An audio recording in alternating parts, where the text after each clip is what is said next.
Vaya.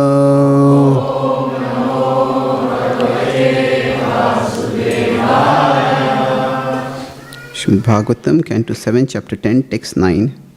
Vimunchati yada kaman manavo manasi sthitan taryaiva pundarikaksha bhagavatvaya kalpate. Vimunchati yadi kaman manavo manasi sthitan taryaiva pundarikaksha bhagavatvaya kalpate. Vimunchati yadi kaman manavo manasi sthitan taryaiva pundarikaksha bhagavatvaya kalpate.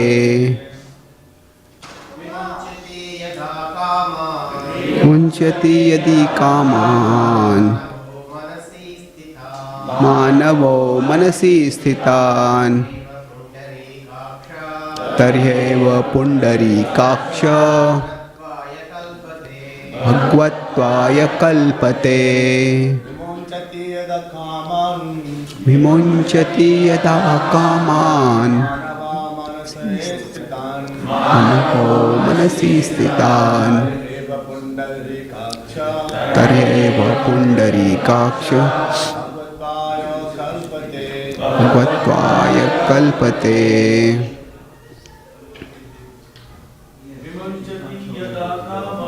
Vimunchati yada kaman manavo manasi sthitan taryaiva pundarikaksha bhagavatvaya kalpate. Vimunchati yada kaman manavo manasi sthitan taryaiva pundarikaksha bhagavatvaya kalpate. Vaishnavis. Vimunchati yada kaman manavo manasi sthitan taryaiva pundarikaksha bhagavatvaya kalpate. Vimunchati yada kaman manavo manasi sthitan taryaiva pundarikaksha bhagavatvaya kalpate. Munchati yada kaman manavo manasi sthitan taryaiva pundarikaksha bhagavatvaya kalpate.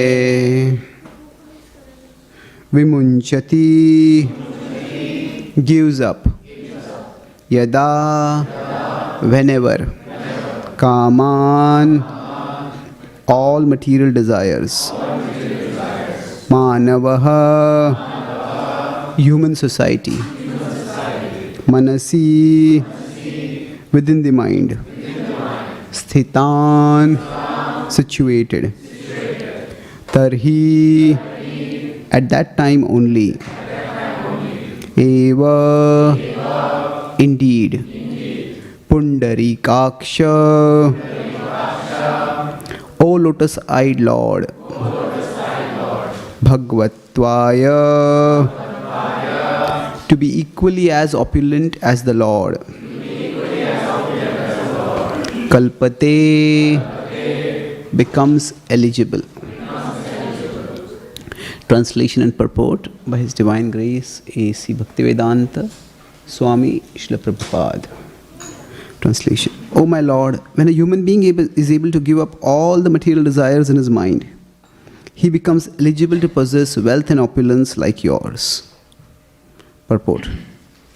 Atheistic men sometimes criticize a devotee by saying, if you do not want to take any benediction from the Lord, and if the servant of the Lord is as opulent as the Lord himself, why do you ask for the benediction of being engaged as the Lord's servant?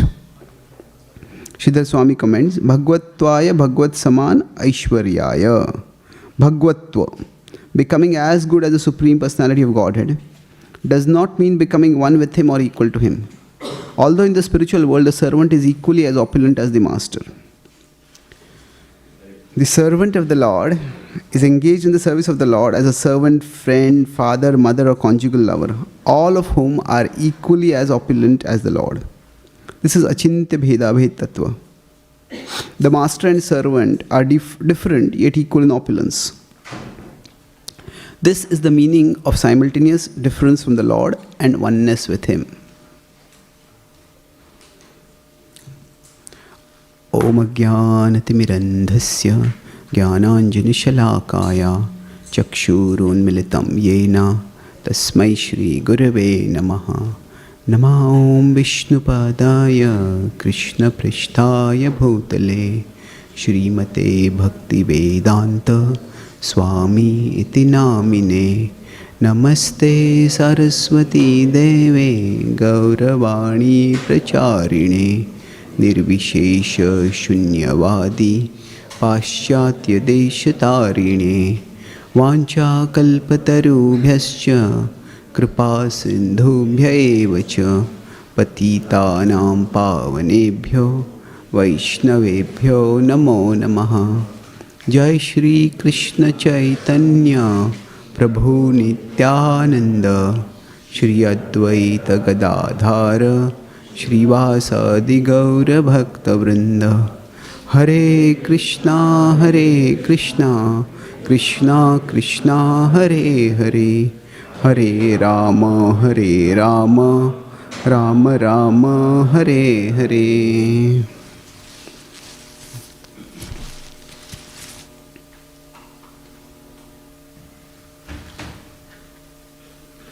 Hare Krishna. So today is one of the paradoxical themes in the Śrīmad Bhāgavatam, that is the relationship between devotion and opulence. That how exactly does bhakti, especially para-bhakti, relate with opulence? Now, opulence can refer to material opulence, it can refer to spiritual opulence, but in this context, it just refers to opulence. So, the relationship of devotion with opulence. This is one of the concluding prayers that Prahlad is offering in his second series of prayers to Lord Narasimhadev. And he is saying in the previous verse that kama, that selfish desire, can be highly destructive. It can destroy everything for a person. And in this verse he is saying, on the other hand, if one can give up kama, vimunchati yada kaman, then one can gain everything. So, what is that everything? Bhagavatvaya kalpate. So, the idea here is kama. Kama, when either we can give into it or we can give it up. So, it can take away everything from us. So, the previous verse talked about how a person's intelligence, a person's character, a person's mind, everything can be stolen. That's why Krishna says in the Bhagavad Gita, Mahashano Mahapapma. This can be all devouring. But here he is giving something else. He says, it can give us everything. Everything means Bhagavatvaya. That it can give us opulence like the Lord or nature of the Lord. And So we'll try to look at this paradox. How does, by giving up desire, a devotee get everything? And does a devotee even want everything? That's the question. So, Bhagavatvaya. Bhagavatva, what exactly is that? We'll try to understand that. And Srila Prabhupada makes a very interesting argument over here. Sometimes Prabhupada takes the devil's advocate and then he refutes that. Devil's advocate is you take the opposite party and you present their argument. So in the Vedic tradition, so there is no devil in the Vedic tradition, but what we call as the Purva Paksha. You take the argument of the Purva Paksha and then present it, and then we refute it. So the argument of the Purva Paksha is that devotion is basically a sneaky way to prosperity and power. What is that? Sneaky way means, he says, as a devotee, I don't want anything. I just want to be the servant of the Lord. But then you say, the servant of the Lord gets everything. Therefore, you actually want everything. So, the saying that I don't want anything is just a facade. So, it's a sneaky way to get prosperity. Like, I don't want any respect, but I want to make sure everybody offers obeisances to me. So people say, no, those obeisances are not for my sake. It's like, I have no problem if you don't respect me. It doesn't matter, but it's not good for you if he doesn't respect me.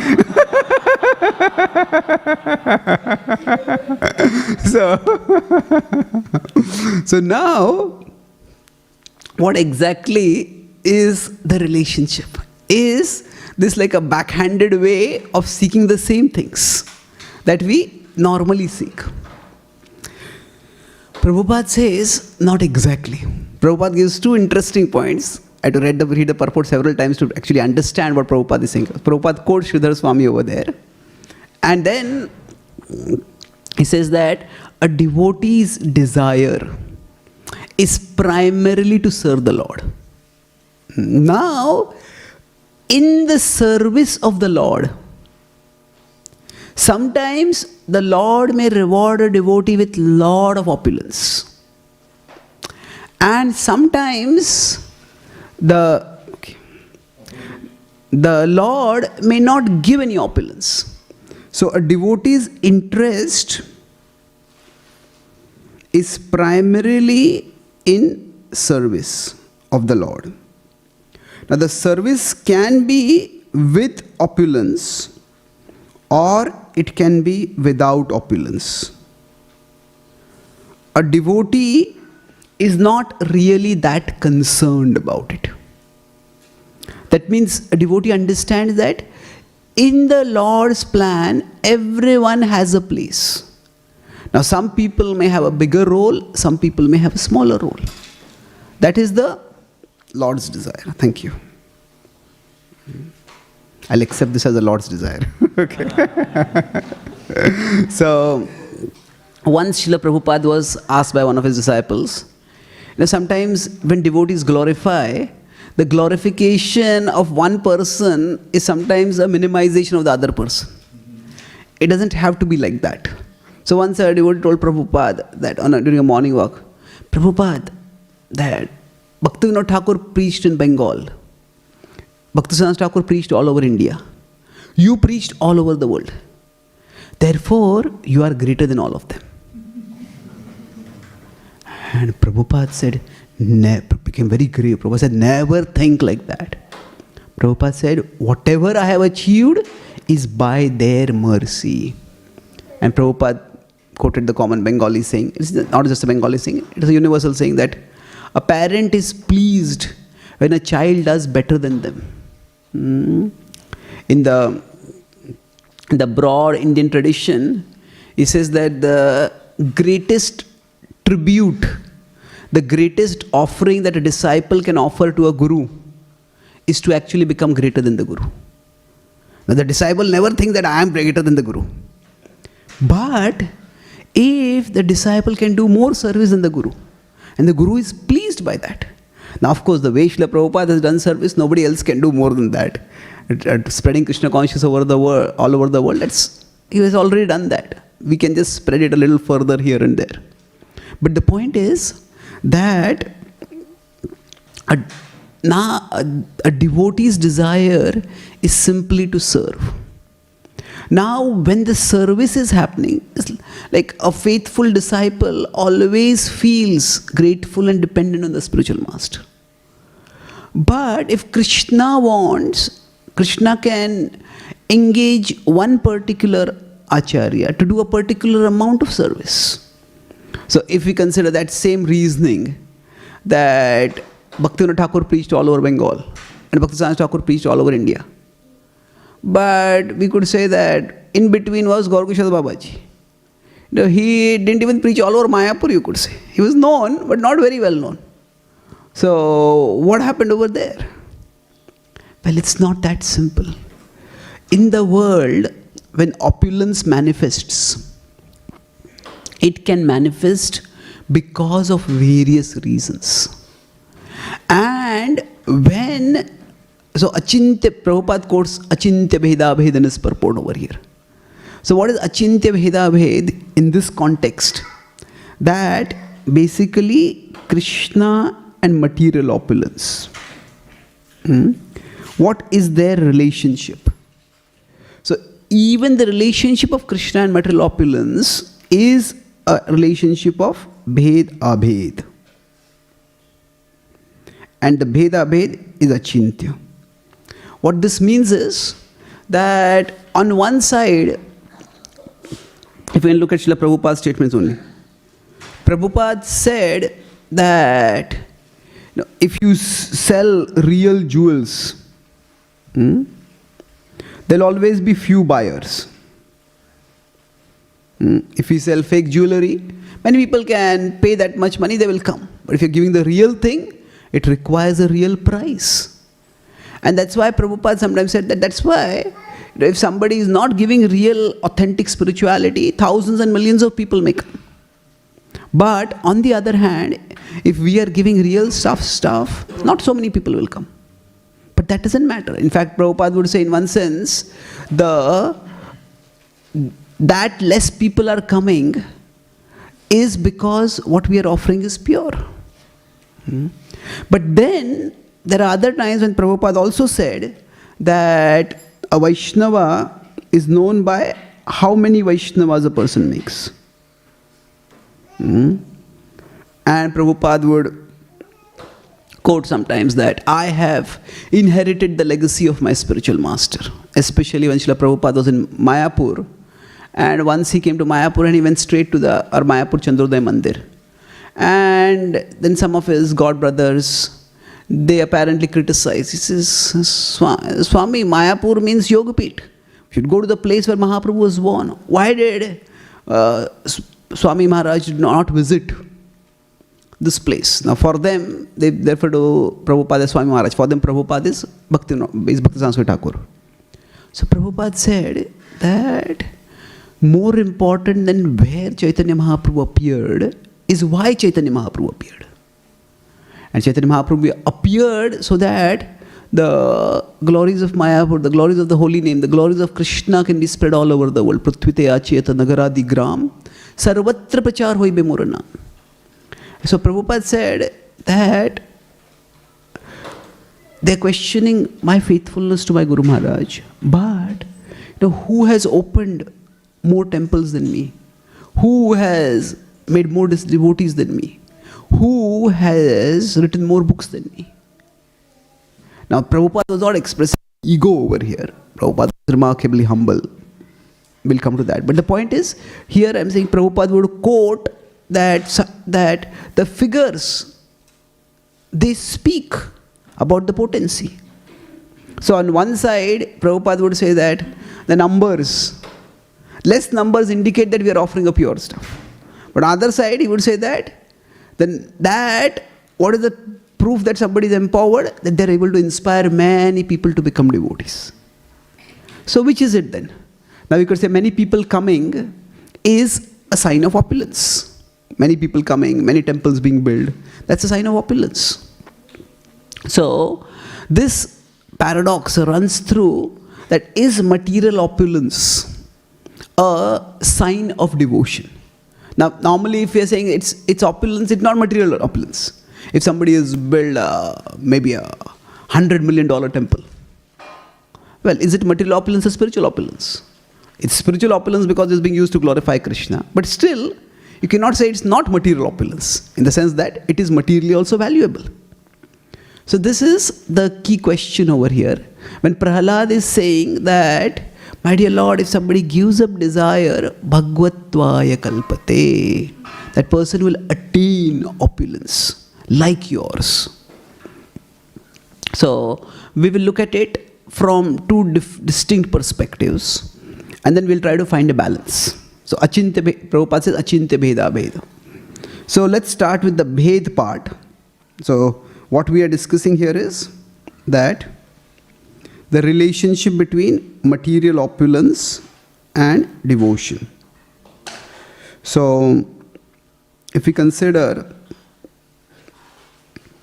the bhed aspect, where it is clearly different, and then we will look at consider pendulum, the abhed aspect, and then we will try to see what does it mean in our life. How much should we pursue opulence? How much should we see opulence as the sign that our devotion is being successful, that the devotion is being reciprocated by the Lord? So let's begin with the bhed part. There is a clear differentiation between, maybe all of you can come a little ahead, because, please.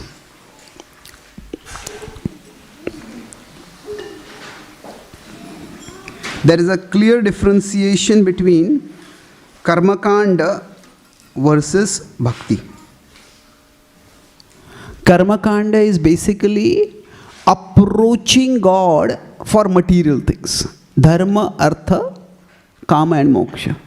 So most people, they seek moksha from the idea of moksha. Just get caught in dharma, artha and kama. So the idea that we approach Krishna for material prosperity, that is definitely out. In that sense, Krishna, what to speak of bhakti yoga? Krishna differentiates even between karma yoga and karma kanda. In the second chapter of the Bhagavad Gita itself, if you consider when Krishna is talking about neha bhikramanashosti vyavasayatmika buddhi, that whole section is talking about the difference between karma kanda and karma yoga. So if we consider the second chapter, Krishna talks about 31 to 37, he talks about karma kanda, and this is where Krishna says that hato va prapsi swargam jitva va bhokshase mahim. If you die, you will attain heaven. If you win, you will get the earth. So, and therefore, tasmad uttishta kaunteya yuddhaya krutanischaya. Therefore, arise and fight. But immediately after that, Krishna says, no, this is not the level I recommend. Therefore, sukhe dukhe same krutva labha labhau jaya jayo tatto yuddhaya yujyasva naivam papamo vapsesi. So, in fact, 38 to 46 is actually the whole analysis. Karma yoga is greater than karma yoga, karma kanda. And then 47 to 53, Krishna is talking about what is karma yoga. That's where karmanyavadhikarasti and all those verses come up.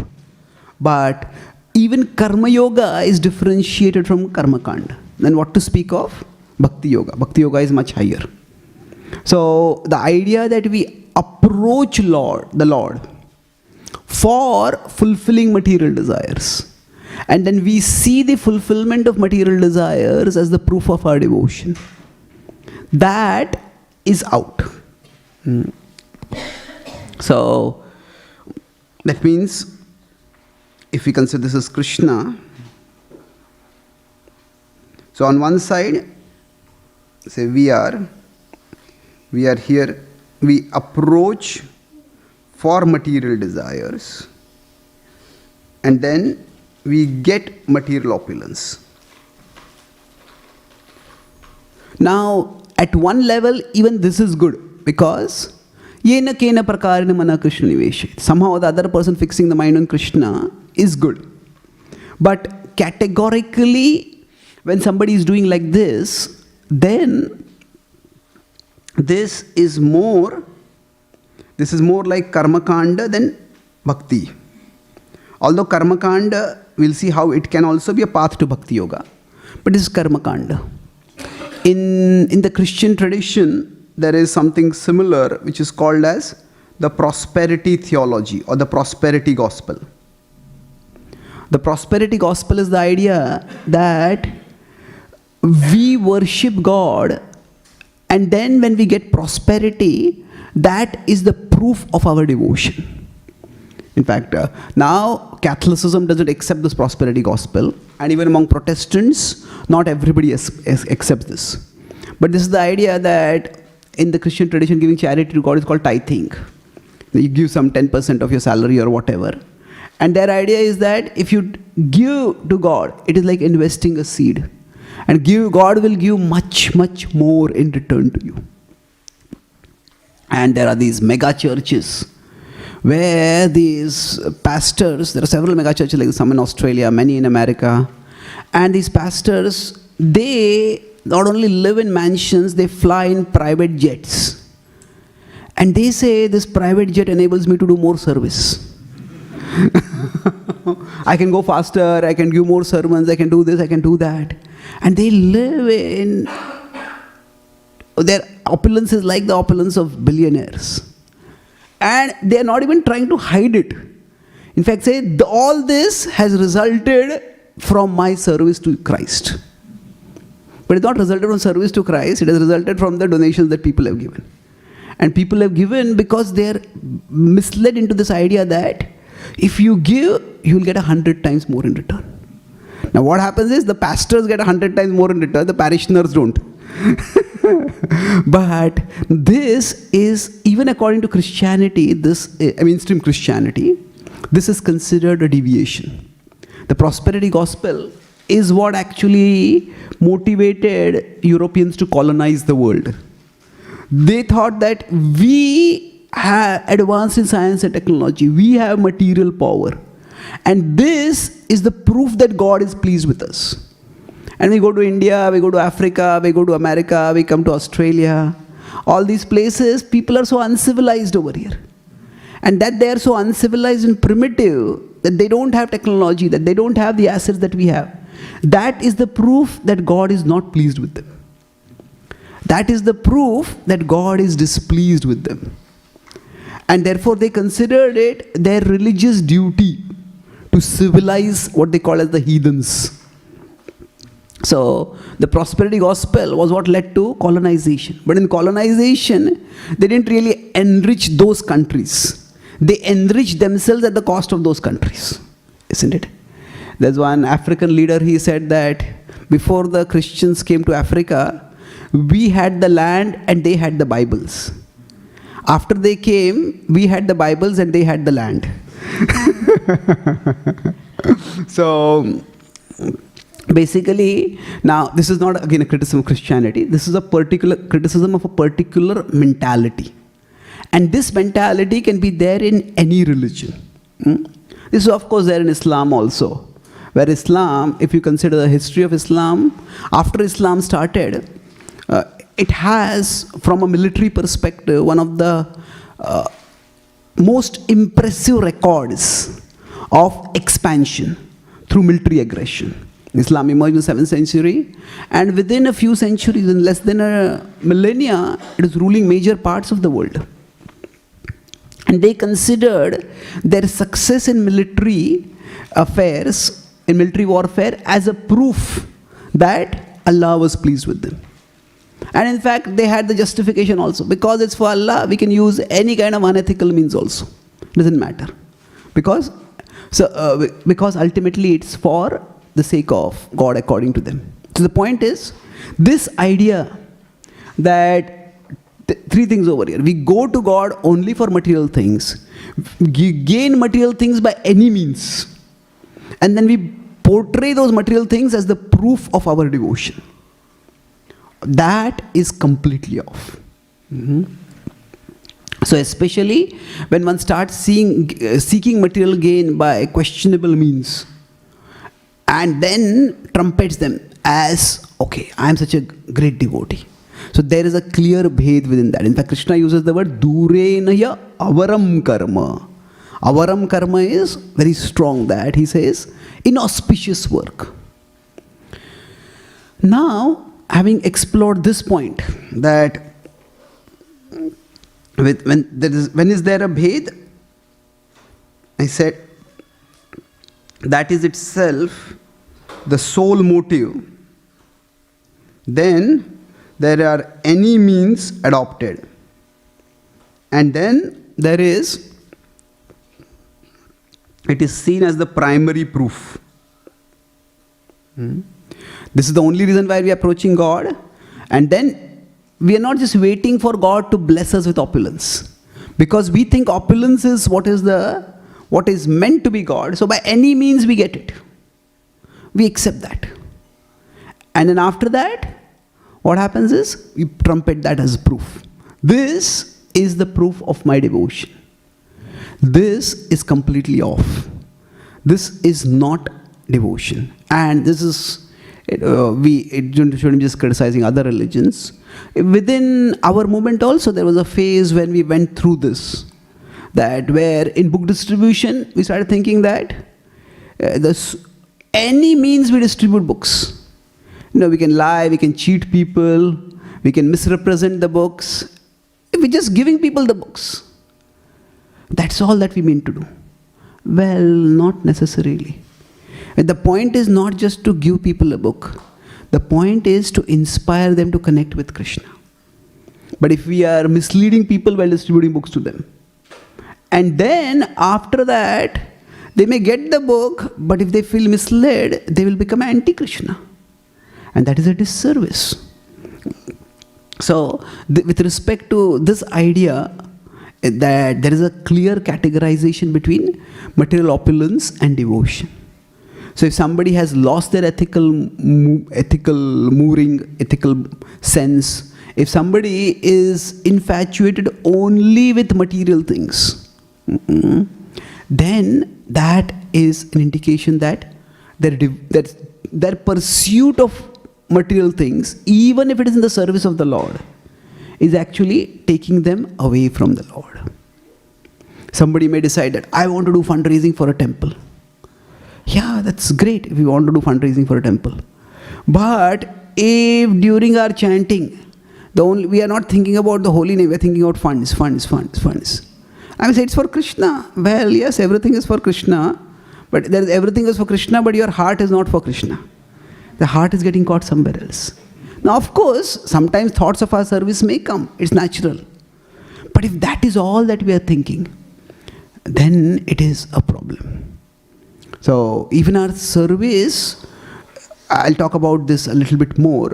About what happens is, ultimately, Krishna doesn't want the things of the world.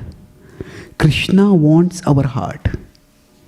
And as a part of offering our heart, we want to offer things of this world. But what is sometimes in offering the things of the world, sometimes in trying to do a particular service, we start becoming judgmental about other devotees, we start criticizing others. And we may offer that thing to Krishna, but our heart is not there at all. Our heart is filled with anger and resentment, and it's not at all a pleasant offering for Krishna. It's like, we go to somebody's house for prasad, and they maybe wanted to cook a big feast, but in cooking the big feast, they had a big quarrel with everyone. This is not right, that is not right, that is not right. And when they come to serve the food, they are looking so sullen and angry and upset, and they're not just angry with all the people who didn't help them, they're angry with everyone. Then we may think, what am I doing also over here, Krishna says to Duryodhan, when Duryodhan invites him to stay in his palace, he says, one person eats at another person's house for two reasons. One is either because there is affection between the two of them, or because that person is hungry. And Krishna says, I am not hungry, and because you antagonize the Pandavas, there's no affection. So basically, the point I'm making here is, if we consider Krishna, and when we want to offer something to Krishna, say, this is our consciousness, and then from our consciousness come our endeavors, and then from our endeavors come the results.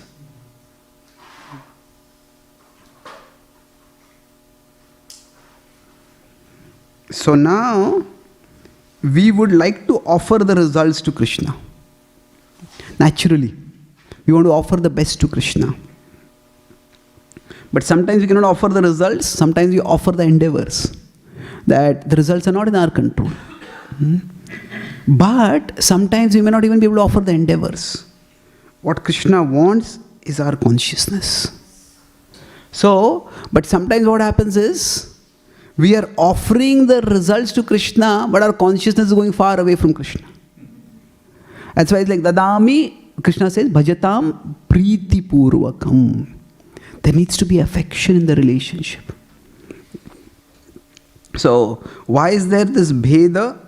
Because what happens is, the results are going toward Krishna, but, or rather the offering is going toward Krishna, but the offerer, if there is a word like that, I will make that word as offering to Krishna now. So the offerer is going away from Krishna. Now that offerer can go away from Krishna because of many reasons. One is, they become very proud. I have done so much. Or they can become very resentful. I worked so hard, nobody's appreciating me. Nobody's cooperating, nobody's appreciating. And sometimes, now every devotee will have some grievances or the other. Because the world is dukkhalaya, grievances are inevitable. But our grievance should not overshadow the fact that we are blessed to have even an opportunity to serve Krishna. Blessed to even remember Krishna. Now, Prabhupada had many grievances with his god brothers and with the Gaudiya Math because they didn't really assist him in his preaching. But that was not what filled Prabhupada's consciousness. So, when we focus too much on material opulence, if we get it, we become proud. I have done so much. And if we don't get it, then we become very angry and resentful. And that's how our consciousness goes away from Krishna. So this is where material opulence need not be a sign of devotion. Rather, the pursuit of material opulence can take us away from devotion. Now at the same time, we can look at the abhed aspect. So at the end of the Bhagavad Gita, it clearly states that Tatra Shrir Vijayo Bhutir. So Shri is opulence. That wherever there is Krishna and where there is Arjuna, Yatra Yogeshwara Krishna, Yatra Partho Dhanurdhara. So where Krishna and Arjuna is there, there will be opulence. And in the Bhagavatam, there are at least 2 stories of devotees whose devotion is seen in the opulence that they get. Can you think of these 2 characters? Yes. Dhruva. Yes. Sudama. Now we consider, now there could be other characters also, but these 2 are prominent. And both of them are celebrated as great devotees. Now there is a significant difference between Dhruva and Sudama at one level. Yeah. Dhruva went to the Lord for material things. Sudama went because his family had pushed him to go. He didn't really want to go. He just wanted to see the Lord eventually when he went also. He didn't even ask. But he got material opulence. So now, in both those cases, their getting material opulence is definitely seen as a glory of devotion. It's not seen outside the purview of devotion. And we also have in the Chaitanya Charitamrita, Mahaprabhu telling Srivas Thakur that even if the goddess of fortune goes begging, still there'll never be shortage in your house. Oh, that's an extraordinary promise. Of course, it's completely rhetorical. The goddess of fortune will never go begging. But the point is, Lord is saying that you will not have shortage. You will have material abundance, the Lord is saying. So it's not that one's devotion is seen in one's lack of material opulence. I am such a great devotee, I have nothing. Well, not necessarily. Prabhupada once he was in a GBC meeting with his disciples when he was there. And there were some different devotees were proposing different projects. And Prabhupada quoted Chanakya Pandit, he paraphrased it. He said that if you are so clever, then why is your pocket empty? Now what Prabhupada meant by that is, he was saying that don't ask me for financial support for your service. If you want to do a project, then you be resourceful enough. You get the resources. So if you are really so clever, you have such clever ideas for serving Krishna, then why are you asking me for the resources? You get the resources yourself and do the service. So Prabhupada expected that if you are serving Krishna, Krishna will reciprocate and give the resources to you. You don't have to depend on resources from others. And we have Prabhupada also quoting to his, we are looking at now, Prabhupada statements. So Prabhupada also said, for example, famously to his Indian followers or Indian life members, he said, I went to America with 40 rupees and now I have temples worth 40 crores. And he said, Krishna is a very good business partner. So Prabhupada would say, you also invest in this Krishna business. So Prabhupada now 40 crore, Prabhupada would quote like this. So where it seems that Prabhupada is also showing the material opulence as a sign that his devotion that is successful. So we also see another example of, we could say Mahabharata or Bhagavatam, Yudhishthira Maharaj. What does he do? He performs the Rajasuya Yajna. Now, at that time, if you look at the Mahabharata, performing the Rajasuya Yajna was a complicated affair. It involved conquering the whole world. And that involves fighting. Now, many kings willingly submitted. Some didn't. And he had to fight at that time. So, he fought. Now, we can say that, of course, his purpose was ultimately that in the Rajasuya Yajna, he would have Krishna established as the Agra Purush, as the foremost person in that assembly of the leading lights of the universe. So it was like the who's who of the universe, and there, when Krishna is established, the idea was that even when Krishna was present on the earth, not everybody accepted Krishna as the Supreme Lord. Yeah, he's an extraordinary person, but there are many extraordinary persons. He's one of them. Prabhupada, Yudhishthira wanted to establish that Krishna is the highest and everybody accepts him as the highest. So, but then what did he do for that? He sought material opulence.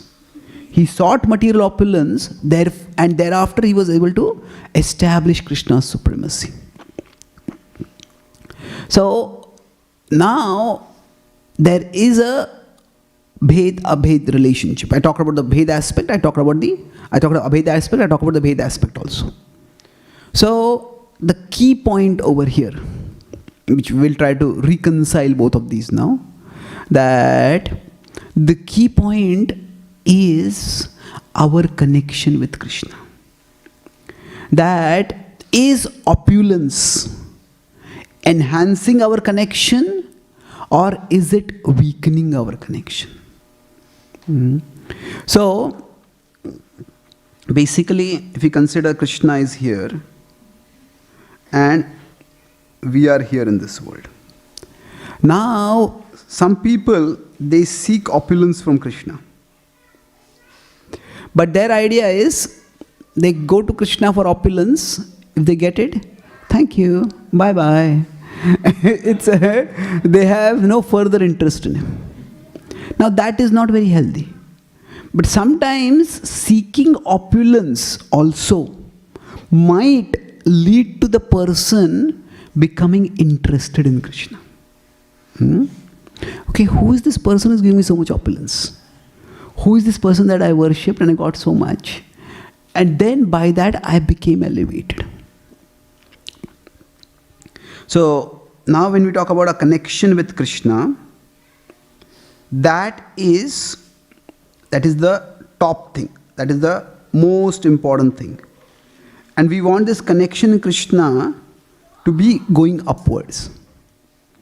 And it depends for a person where they are at.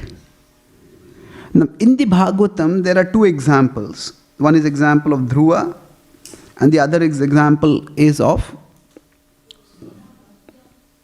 not Sudama. Who was the king described in the 9th canto and the 11th canto, who also had darshan of Krishna, or specifically Vishnu. He is considered a king who was very attached to Urvashi. Pururava, perfect. Last time I asked this question, people said Puranjan. Puranjan is an allegorical figure. That's different. So Pururava.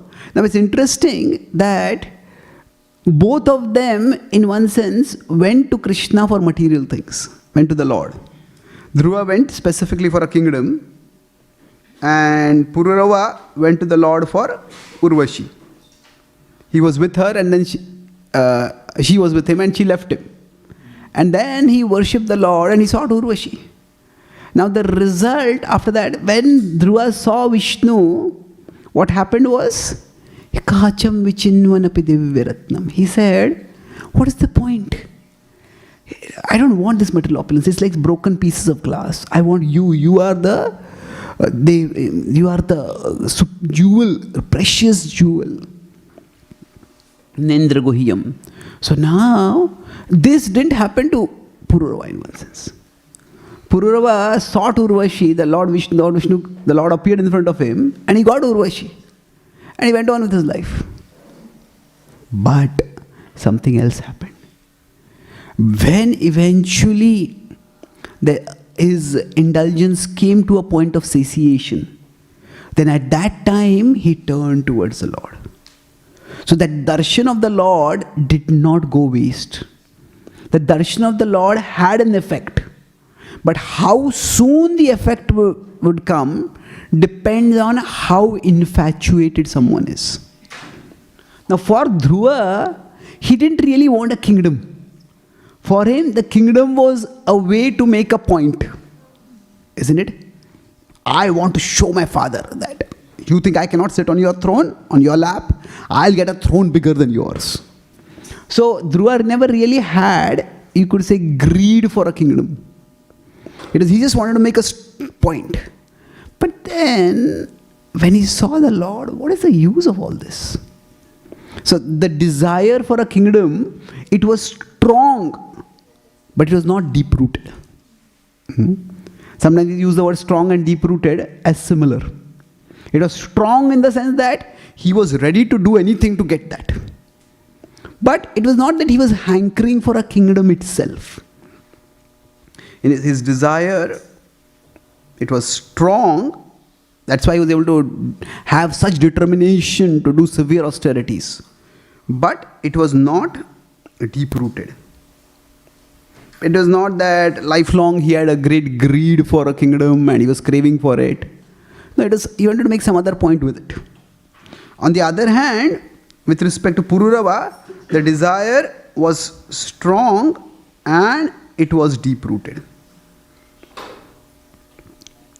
He had seen Urvashi, he had fallen for her, and then he had got her, and then he had just become almost like a puppet in her hands, and then finally she had left him.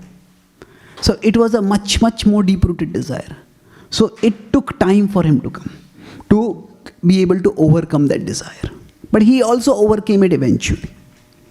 So this is where the Bhagavatam has the idea, yena kena prakarena manha Krishna niveshayet. Somehow or the other fix the mind on Krishna. So even if somebody has material desires, there is no need to initially tell them give up material desires. Just encourage them to connect with Krishna. If somebody has a child who is terribly sick in a hospital and they come to a temple, I want to pray to the Lord, can you do some kirtan? I want to sponsor some prasad. At that time, it would be horrendously insensitive for us to say, actually, attachment to children is all temporary. This opportunity to give up the attachment. Oh, it's horrible. We should not be speaking that. And sometimes even when you use the word material, there is a big difference between sattva guna, rajoguna and tamoguna. If somebody is concerned about their children, their spouse, their parents, that's out of a sense of responsibility. And there could be attachment, but there's also a sense of responsibility over there. There are so many cases in the Western world. I don't want to demonize the Western world, but in a materialistic society, it may be in the West or in the East, when some relative just falls sick, people just abandon them. This is too much of a burden. I don't care for it. If a spouse is sick, the other spouse just sick, I just want to be separated. I want to be out of here. Or his parents are abandoned to nursing homes or whatever. Now, circumstantially, sometimes I don't want to judge anyone who does that directly. But the point is that if somebody is praying for someone else, that is not to be seen as a material attachment and condemned over there. Yes, you pray to Krishna and we can offer them support, we can offer them guidance. And then, is it necessary that by their prayer to Krishna, their loved one will be saved? Maybe, maybe not. That's not necessary. But they are connecting with Krishna, they will get some solace, they will get some shelter. And it only happens gradually. See, when there is prayer, initially we all pray as a tool to get God to do our will. And that's okay. Krishna says, however we come to him, Sukritinaha. Sukritana, it's auspicious that we are coming to Chaturvidha Bhajante Ma. He talks about Artho, Jigyasur, Artharthi and Jnani. Artho and Artharthi are clearly materially motivated. And yet Krishna is saying that they are Sukritina. Now, eventually, as our understanding evolves, as our relationship with Krishna evolves, then we start saying prayer as a means to get ourselves to accept God's will. That when we pray, we come to peace with God. And let thy will be done, not mine. We are able to surrender, we are able to accept. But we can't expect that to happen immediately. So if somebody is coming to God with the desire for a particular thing, with a certain concern, certain desire, that's okay. But the key is, if they are connecting with devotees, if they are adopting the practices of bhakti, then what is going to happen is their conceptions will evolve. So we shouldn't make absence of material desires or the rejection of material desires as a precondition for bhakti. Don't pray to Krishna for anything material. No, the important thing is pray to Krishna. Over a period of time, we will move towards becoming purified. Somebody wants wealth, somebody wants good marks in their exams, somebody wants to find a good partner. Now if they're coming for that to Krishna, well, maybe that's not the best reason to come, but at least they're coming to Krishna, and that is good. Now having said, so we're talking about 3 stages now, how this will work, that initially why we approach, then if somebody is approaching for material things, okay, let them come. It's only a gradual process. See, first somebody does service, then they do some devotional service, and then they do pure devotional service. So it's a step-by-step process. If right in the beginning itself, instead of letting them climb the steps one by one, we tell them, you just have to take a high jump over here. What is going to happen is, instead of a high jump, they'll have a big fall.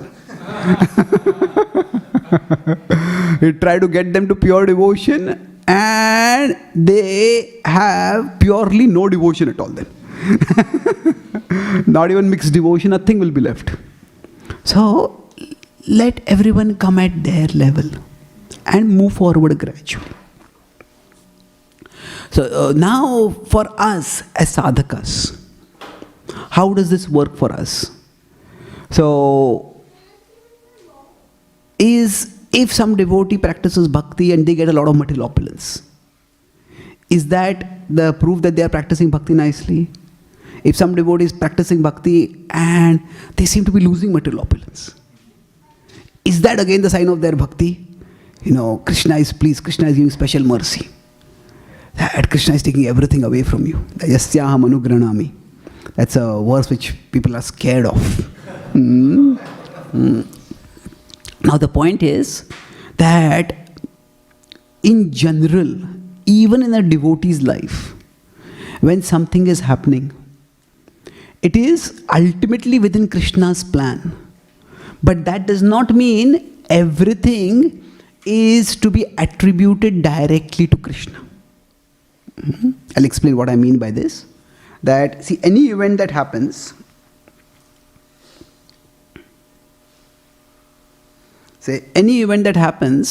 that could be placed in many causal boxes. So, for example, if I come for this class and I'm feeling cold, now I could say, oh, Krishna wants me to do austerity of tolerating the cold while I'm preaching. Okay. It could be as simple as I forgot to wear some warm clothes, isn't it? So, every single issue does not have to be escalated to Krishna is doing something. No, we have free will, we are also doing some things. The devotees at one time, in London, they decided to do a giant Rath Yatra. At that time, many of the devotees, Prabhupada, they were very dedicated, but they were all young and they were ambitious. They had a lot of Rajoguna. So when they went to London, they decided to do a giant Rath Yatra, and they made the Ratha cart, especially the Ratha upper superstructure, the body, the tower way bigger than what it was in San Francisco, where the first Rath Yatra had been done. But then what happened? They made the upper body very tall. They did not make the wheels big enough proportionately. And the Rath cart went for a little distance and it just collapsed. It was a PR disaster. All these photographers were there. Fortunately, the devotees spun. This falling is a part of our tradition. People knew nothing about it. So the devotees spun it that way. But then they wrote to Prabhupada. So Gurudas Prabhu wrote to Prabhupada, Prabhupada, did the Ratha cart collapse because of our poor devotion? And Prabhupada said, it collapsed because of your poor engineering. So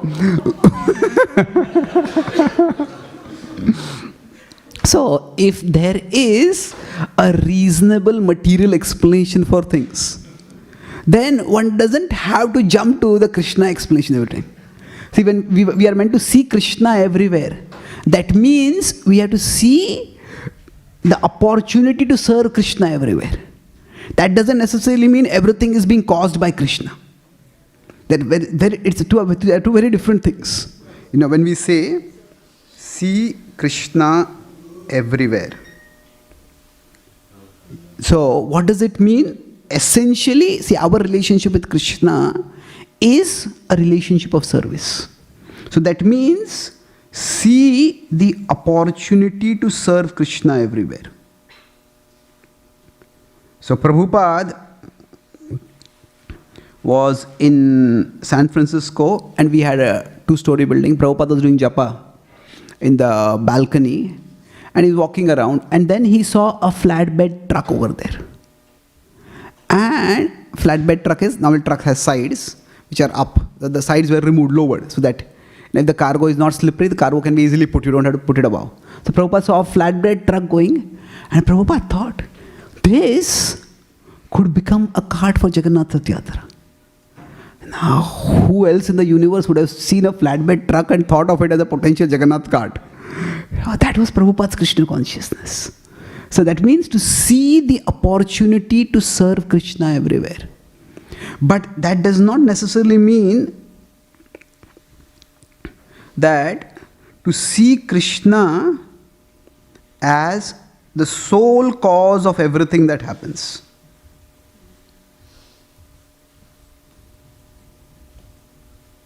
To see Krishna as the sole cause of everything that happens. See, Krishna is the ultimate cause of everything. Krishna is not necessarily the immediate cause of everything. So the Vedanta Sutra gives the standard example that the rains are the cause of all growth on the earth. But what grows where is not caused by the rains.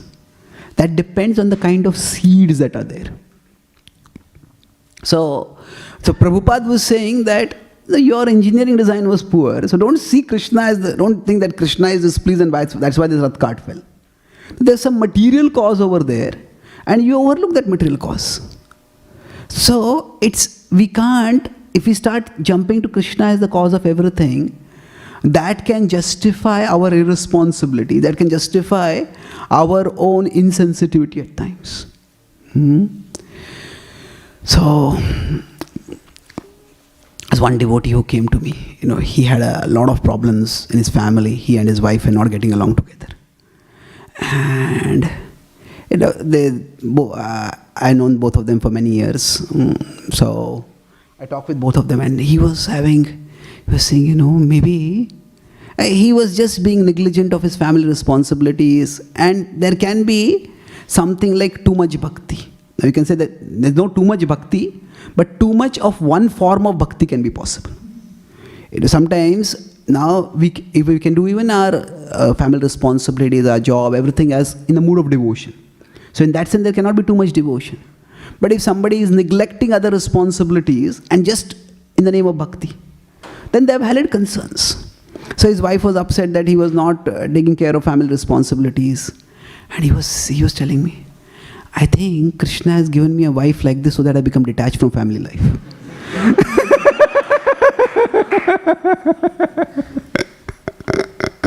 So I told him, Maya has given this thought to you, not Krishna. If you are not doing your responsibility, that's why your family life is disharmonious, then you don't bring Krishna over there. Isn't it? See that Krishna is actually, there is some immediate cause for this. And address that immediate cause. Now Prabhupada didn't think when he was preaching in India. And 40 years he was preaching, there were no results. Prabhupada didn't think maybe Krishna doesn't want me to preach. No, Prabhupada looked at the immediate material cause. What was that? Indians were infatuated with the West, and that's why Indians were not interested in Indian wisdom. So Prabhupada decided to address that material cause by going to the West. And he said, if Western people can become devotees, now infatuation with the West, it's also a form of Maya only. But Prabhupada used one form of Maya to counter Maya, isn't it? The infatuation with the West, with the white skin, with Western people, Prabhupada used that to bring people closer to Krishna. So the idea is that in our practice of bhakti, we shouldn't see the lack of material opulence or the disruption of material situations as a sign of our devotion. Oh, everything is going wrong in my life. That means, Krishna is giving special mercy on me. No, it could be you are being specially stupid. Isn't it? Sorry to speak so harshly. But if somebody is neglecting everything, somebody lifts huge boxes of book distribution. Others say, no, I'll help you. No, I'll lift it myself. And then they get severe back pain. This is Krishna's mercy. Well, it's not Krishna's mercy. It's your irresponsibility. So Krishna has given us a body and we are meant to use it responsibly. So we shouldn't think the lack of material opulence or the negligence of material affairs, disruption of material affairs proves our devotion. Now at the same time, let's go to the other side.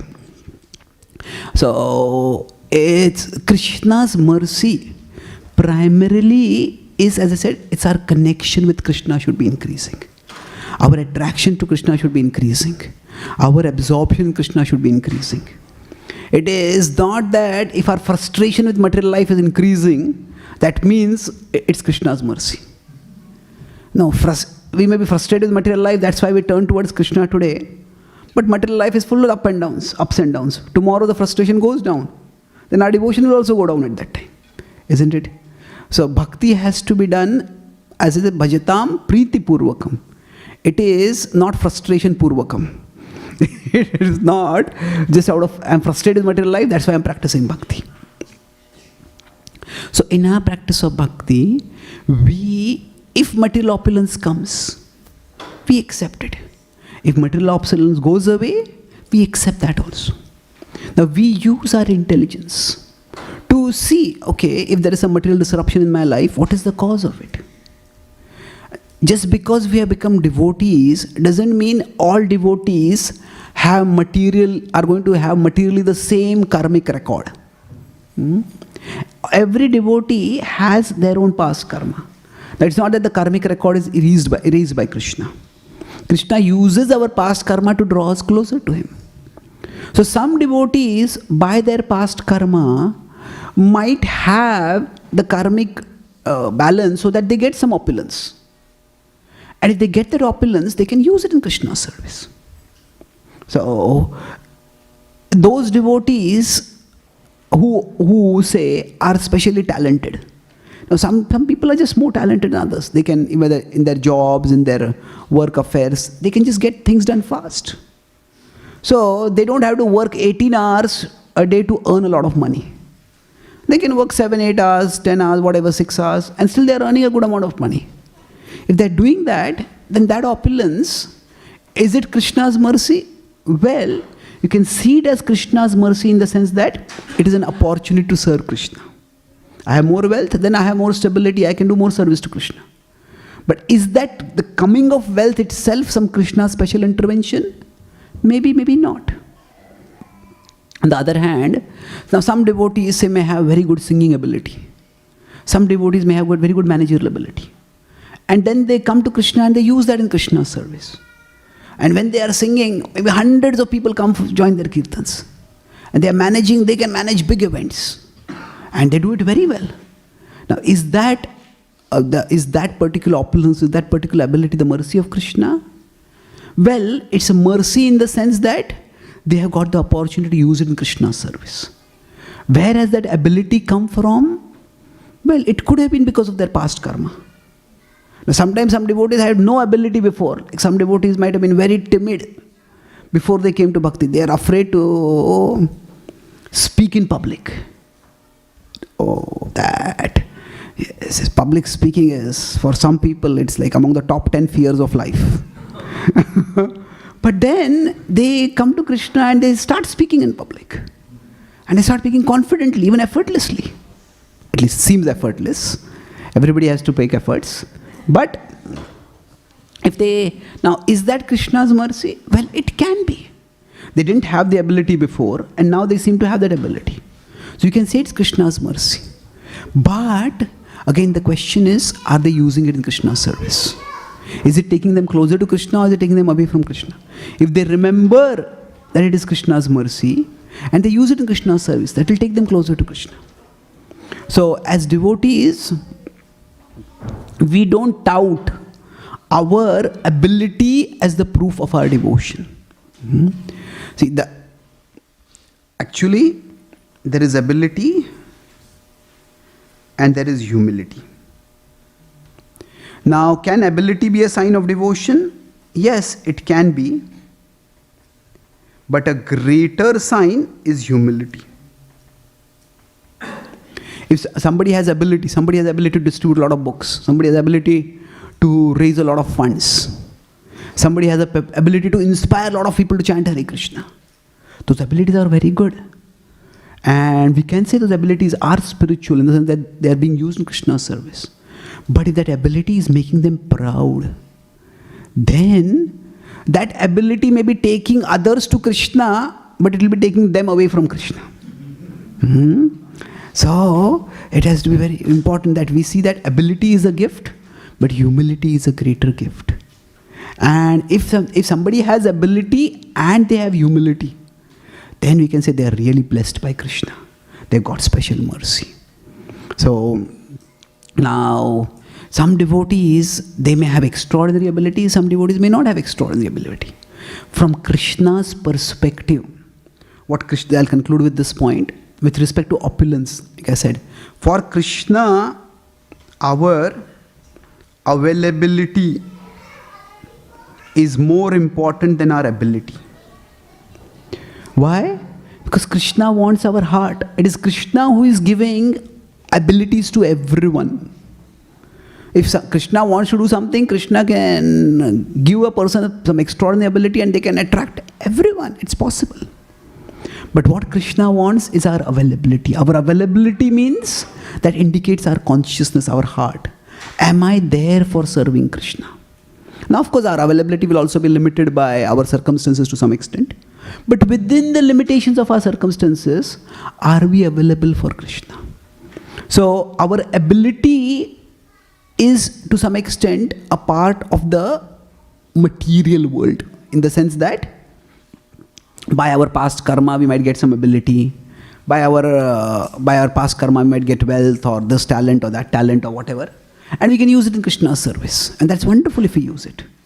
But ultimately what Krishna is going to see is our availability, that at the end of our life, Krishna doesn't say that at the end of your life, whether you have built a temple for me is going to determine whether you come to me or not. He says, whether you remember me or not. Sometimes when we do a service, we are not happy that the service is offered to Krishna.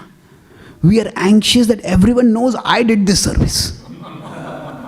Now, that is at one level just a human thing. If we have done some service, it may not be due to ego. It may be due to this. We want human connections. We want, if we have done a particular service, if we have done something good, we would like some encouragement. If we have done something not so good, we would like some feedback so that we can improve. So wanting others to know that we have done a particular service itself is not a bad thing. But if that is consuming our consciousness so much that we are no longer remembering Krishna, like somebody does beautiful dressing, and then everybody is taking darshan of the Lord, and that person takes a loudspeaker, hey, I did dressing today, remember that? Well, no. Yeah, you did dressing, that's a wonderful service. But the point is, you remember Krishna and you help others remember Krishna. Now, if there are some other devotees who are doing regular dressing service, we may tell them, today I did the dressing, and can you give me some feedback for my service? And they say, this was good, this was not good. That's fair enough. That's not wrong. But if wanting others to know that we did the service is what fills our mind, then that material attention, that material adulation is taking us away from Krishna. On the other hand, if we do a service so wonderfully that people take darshan and say, who did the dressing today? They want to know about it. That's a different thing. Now, then if they say, okay, then you say, I did the service, but it's by Krishna's mercy. Its devotees have guided me, they have trained me. Then that also, we are directing that attention towards Krishna. So if we get material opulence, we use it in Krishna's service. If we don't get material opulence, we still continue serving Krishna. We see in the Bhagavatam itself, Prahlad was not only protected by the Lord from all the dangers of his father threatening him, but he got the kingdom. And the same Bhagavatam, there are two contrasting examples. Prahlad was given abundant material benedictions, and Parikshit, he had material benedictions, it was taken away from him. Now he surrendered to the Lord, but he didn't get the material benediction back. It is not that he heard 7-day Bhagavatam, okay, your curse is cancelled, now you get the kingdom back.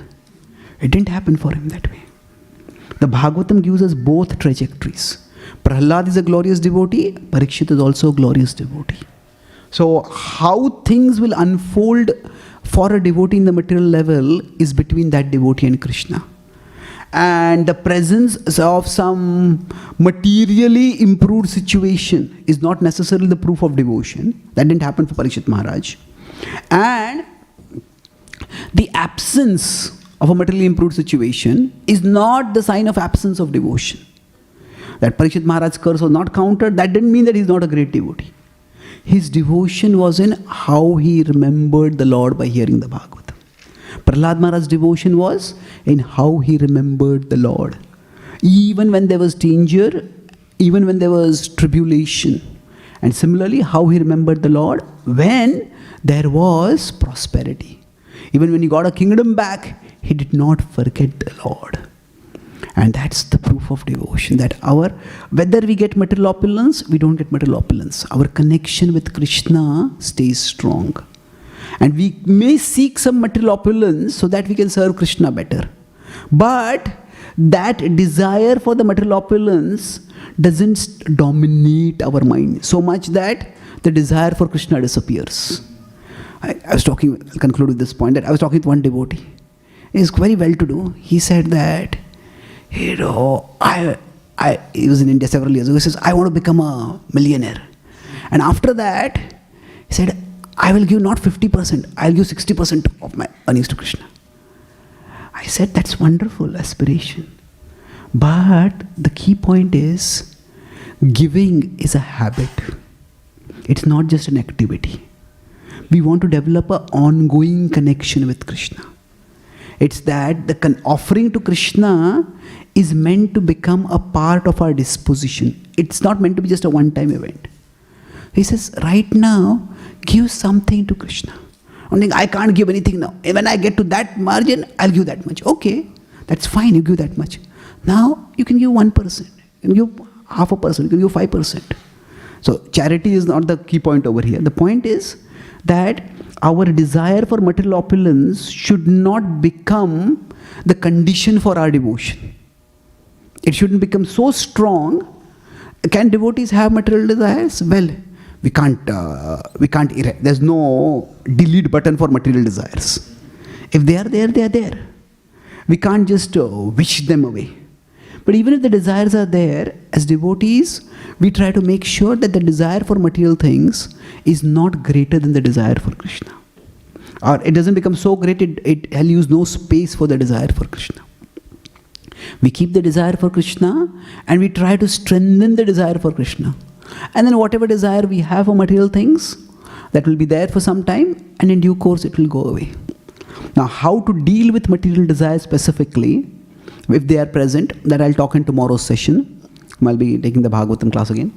But essentially, if we are serious devotees, that means our desire for Krishna is greater than our desire for material things, even if they are for Krishna's service.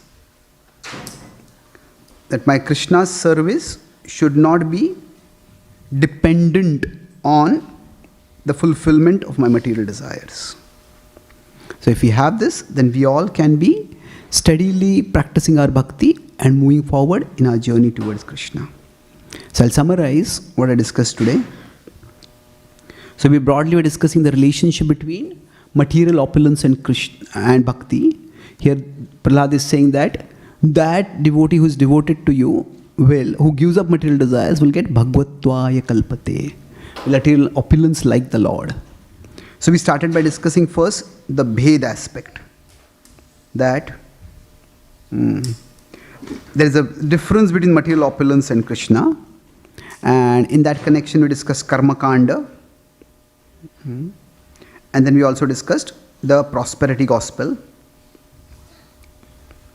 where basically that is the sole motive for going towards God. Then that becomes a justification for any means being used, and then that becomes the primary proof of one's devotion, other things not being cared for. So such material opulence is not actually the gift of Krishna, it's not the mercy of Krishna, it is actually allurement of Maya that will take us away from Krishna. So on the other hand, we also discussed the abhed aspect, that material opulence is actually seen to be connected with Krishna. So in the abhed aspect, we discussed many examples. The Bhagavatam, we discussed examples, Sudama and Dhruva. how they got material opulence. Prabhupada's quotes also we discuss how Prabhupada said 40 rupees to 40 crores. And the idea is that in this world, service can be done using resources. Resources could be abilities, could be wealth, could be whatever. And a devotee who has more resources can do more service. And therefore, if a devotee has a lot of resources, then we see that as those resources are being used in Krishna's service.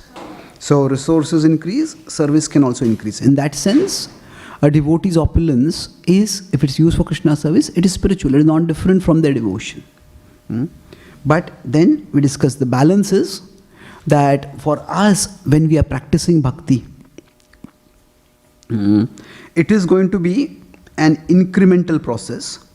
So we can't expect a person to be free from material desires. You start with service, they come and do some worship, do some puja, then they will start moving more devotional service, and then they will move to pure devotional service.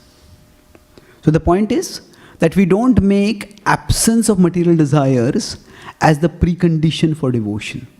So if somebody has material desires, yena kena prakarena mana Krishna niveshayat. It is not a precondition for devotion. Any way somebody can start the practice of bhakti. But when they are practicing bhakti, what is important is that the connection with Krishna is what is increasing. So connection should be strengthening.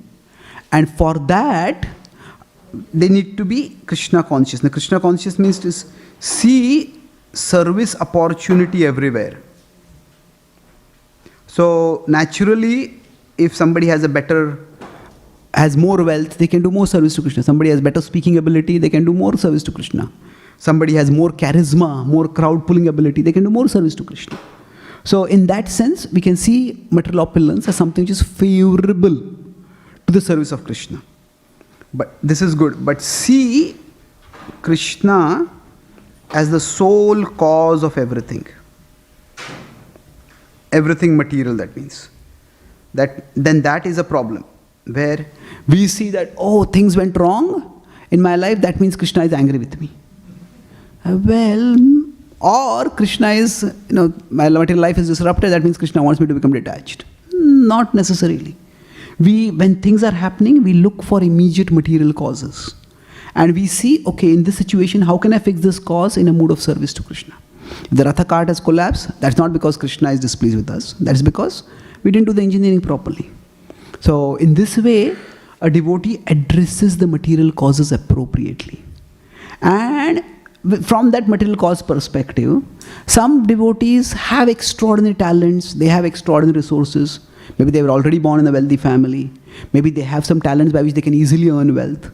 If they do that, then they use that wealth in Krishna's service. But they don't see that wealth necessarily as coming from Krishna. It could be coming from their past karma, but they can use it in Krishna's service.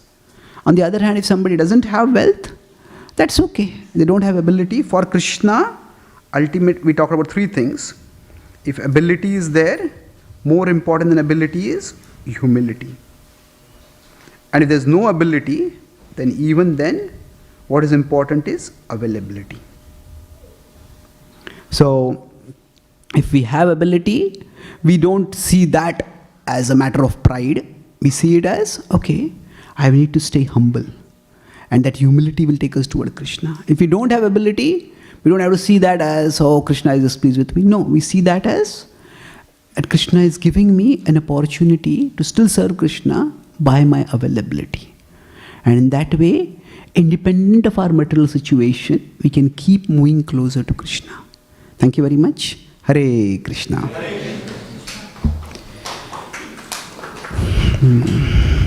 Do we have time for questions? One or two questions anyone has? Yes, please. Yes, Mataji. Thank you so much for the nice class, Prabhu. Hare Krishna. Thank you for the class, Prabhu. I just had a question that you spoke about the resentment while serving Krishna. So sometimes if we feel that way, then what should we do? Because sometimes you can be in that mood, but you don't realize it in the moment. But when you self-reflect after some time, you go like, you can realize that you are not in the proper consciousness or the proper mood. Okay. So if we find ourselves being resentful or having some resentment while doing service, there are two different things over here. One is an occasional circumstantial annoyance or irritation. That's understandable. It may not be the best thing, but still, so if we have negative emotion in bhakti, say suppose somebody, we have some important service to do, and we expected somebody to do something and they don't do that thing. And then we get annoyed, we get upset, we may speak some strong words to them also. Or we may not speak, but we might ourselves feel irritated. That's actually not a bad thing. Prabhupada also said that your anxiety for serving Krishna will take you to Krishna. Now normally anxiety is not considered a positive emotion, isn't it? Anxiety is not a pleasant emotion to have. But our anxiety shows our seriousness to Krishna.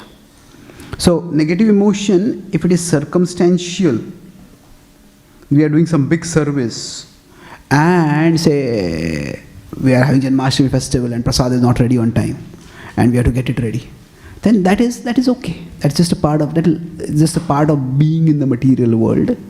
There will be ups and downs and you deal with it. But if it is constant, every time we have to do a service, then we start feeling irritated, we start feeling burdened. Then it's a problem. Then we have to do a few things. Either we have to say decrease our service so that we don't feel so burdened, or we need to distribute that service so that we have at least some people who are reliable and we don't feel again so burdened. Or we at least need somebody whom we can talk with. We can say, as you say, blow some steam. That we want to blow the steam before it leads to a fire and an explosion. So sometimes we all need to unwind, and we are upset by something, we talk with someone, they calm us down. It helps. So we have to look, a constant negative emotion is not a good thing. As I said, everybody will have some grievances, but the grievances shouldn't be dominating our consciousness. So if that is happening, then we have to make some, not just inner change in terms of our consciousness, we may need some external change also. The change the service or change some association so that we can have better support. Okay. Thank you very much, Prabhu. Thank you. Any other question? Yes, Prabhu, please. Very pertinent points that you mentioned, very practical, especially Grasta life and everything, the immediate cause is not Krishna is saying that be detached, but we are neglecting our duty. I think another key point that struck me was also that incident of Radha-yatra incident that you mentioned, and Prabhupada's response to it. And you said they were very much in Rajogun. So the question is vast majority of what we discussed today is based on we are not in Sattva Gun or Shuddha Sattva. We are all majority dominated by passion and ignorance, and that is what is causing this confusion. Because it's very quickly as practicing devotees say, I think the example also we can also quote from Prabhupada, we can also misquote it. Like Prabhupada himself says, Krishna showed special mercy to me, he took away everything from me. I mean, even the material thing, because his astrological chart said he will be as rich as Tata and Birla. Yeah, true. So we can use that incident and say, this is happening to me, so henceforth we justify. So could you sort of demystify that? Okay. So, two different parts to this question. First is that, is this when there is a misunderstanding of the relationship between material life and bhakti, or material aspects of life and bhakti, and is it because we are in Rajoguna or Tamoguna? Well, yes, definitely, that's a part of it. But at the same time, we can't have any one magic switch that we press and suddenly come to Sattvaguna. There were devotees in Rajoguna, and Prabhupada engaged them in service. Prabhupada encouraged competition for book distribution. And that was something about Rajoguna only largely. Not everybody who was doing that book distribution, the competitive zeal, they were in some pure spiritual consciousness. So being in Rajoguna itself is not the problem. Being in Rajoguna and denying that we are in Rajoguna, that is the problem.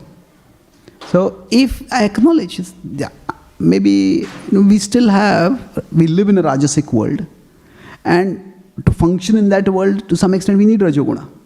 And it's not that suddenly we can switch off the Rajoguna when we come to Bhakti and start serving. We are still the same person, we still have the same mind. So if we acknowledge that I'm in Rajoguna, and then we have periodic pauses where we try to bring ourselves in Sattva-guna. So where we take guidance from somebody who's in Sattva-guna. Then, say for example, our sadhana, to some extent it forces us to rise to a slightly higher consciousness. Now we can do a sadhana in Rajoguna also, but to some extent it does try to bring us towards Sattva-guna at least, if not above. And if we have at least some devotee friends with whom we are spending time just discussing Krishna Katha, then it's not calculative, okay. We have to have managerial interactions with others, no doubt. That's where our services are required. But if we have some time where we just trying to connect at a spiritual level, then that will also elevate our consciousness. And then once we are in Sattva-guna, then we can notice where the Rajoguna is taking us away from Krishna. Rajoguna itself is not a problem. All the three modes also come from Krishna. And all the three modes can also be used in Krishna service. See, Tamoguna is also not a problem. It's Tamoguna at the wrong time is the problem.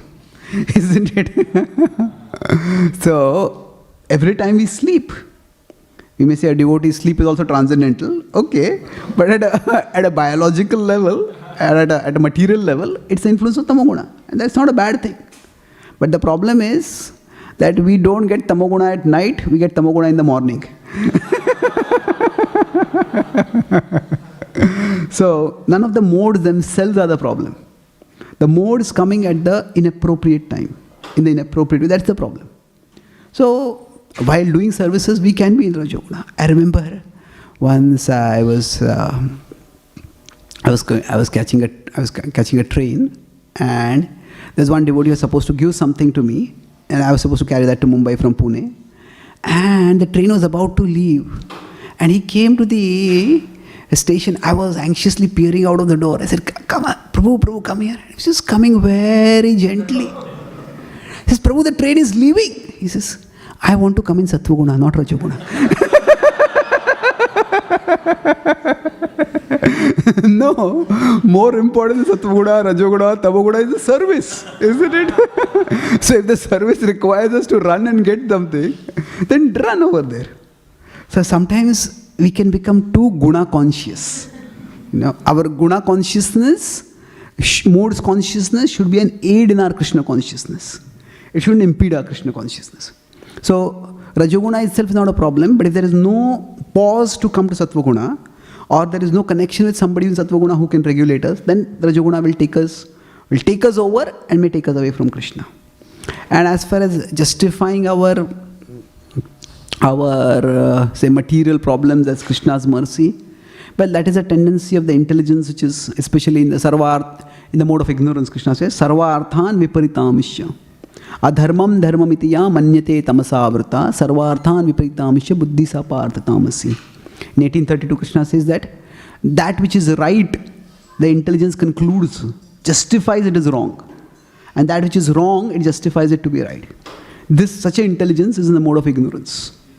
So, we have to be careful about that. We have an innate sense of right and wrong, some conscience we all have.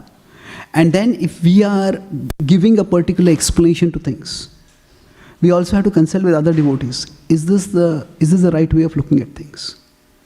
And if other devotees say, no, maybe there's something wrong over here, then at least we should be open to reinvestigating our understanding, re-examining our understanding.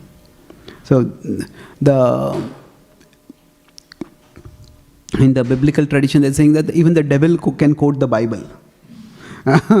But the point is, the devil quotes the Bible to defeat the purpose of the Bible. So similarly, yes, we want to quote Shastra, but we also want to fulfill the purpose of Shastra. That's why while quoting Shastra, we also can connect with other devotees whom we trust. Not just trust that they will agree with me, trust that they will give us a candid opinion, that they are our well-wishers, so that they will speak the truth to us. Then we can get a more harmonious understanding. Okay? So thank you very much. Grantaraj Śrīmad Bhāgavatam ki, Srila Prabhupada ki, Gaur Bhaktivedanta ki, Nitai Gaur Premanande. Prabhupada ki.